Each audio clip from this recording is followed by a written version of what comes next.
Pawan Kalyan cadre అన్నటువంటి దానికి ఇంతకుముందు బూత్ లెవెల్ కమిటీలు లేకపోతే మండల కమిటీలు ఇట్లాంటి వాటిట్లో సమస్య ఉంది. ఇన్ఛార్జీలు వేశారు కానీ పూర్తి స్థాయి సిస్టమ్ సెట్ చేసుకోలేదు.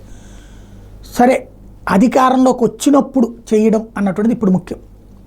అధికారం అన్నటువంటిది అహంకారం కాదు, అణకువతో ఉండాలని చెప్పి క్యాడర్ని సిద్ధం చేశారు. బాధ్యతగా వెలుగుతున్నారు పవన్ కళ్యాణ్. ప్రతి అంశాన్ని తెలియకపోతే తెలియదని చెప్పి తెలుసుకుంటున్నారు, నేర్చుకుంటున్నారు, అలవాటు చేసుకుంటున్నారు.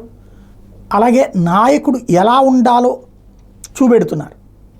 మరొక వైపున క్యాడర్కి ఉత్సాహాన్ని ఇస్తున్నారు. భవిష్యత్ నాయకత్వం ఎట్లుండాలో నేర్పుకొస్తున్నారు.